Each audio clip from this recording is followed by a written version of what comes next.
അപ്പോൾ guys display set ചെയ്ത് ഒട്ടിച്ചിട്ടുണ്ട്. ഇനി ഡിസ്പ്ലേയുടെ മിറർ ഫ്രെയിം ഇട്ടിട്ടുണ്ട്. അതിനുശേഷം നമുക്ക് ഗം ചെയ്യാം.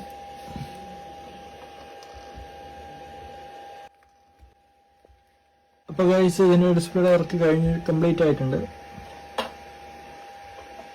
ഇത് വേറെ 1500 രൂപയ്ക്കകത്ത് വരുന്ന LCD ഡിസ്പ്ലേ ആണ്. ഫോണിന്റെ മോഡൽ വരുന്നത് OnePlus Nord CE 5G ആണ്. ഇതിന് LCD ടൈപ്പ് ഉണ്ട്. LED ആണ് കൂടുതൽ റേറ്റ് വരുന്നത്. ഇത് LCD കുറഞ്ഞതാണ്. ഷോപ്പിലൊക്കെ ഒരു 2500 രൂപയ്ക്കകത്ത് വരുന്ന റേറ്റ് വരുന്നതാണ്. പക്ഷെ നമ്മൾ മാക്സിമം റേറ്റ് കുറച്ചാണ് ചെയ്ത് കൊടുക്കുന്നത്. 1500 രൂപയ്ക്കകത്ത് ഇതിന്റെ റേറ്റ് ഉള്ളൂ. ഇതുപോലെ കുറഞ്ഞ റേറ്റിൽ നിങ്ങൾക്ക് ഡിസ്പ്ലേ മാറ്റി കിട്ടണമെങ്കിൽ എന്നെ കോൺടാക്ട് ചെയ്താൽ മതി. എൻ്റെ ബയോയിൽ നമ്പർ ഇട്ടപ്പുണ്ട്. ഇത് ഡിസ്പ്ലേ വിത്ത് ഫ്രെയിമും എല്ലാം കൂടെ മാറ്റിയിട്ട് ടോട്ടൽ 1480 രൂപ റേറ്റ് വരുന്നുള്ളൂ. OnePlus Nord CE 5G 5Gയുടെ സെറ്റാണ്. പക്ക കണ്ടീഷൻ ആയിട്ടുണ്ട് സെറ്റ്.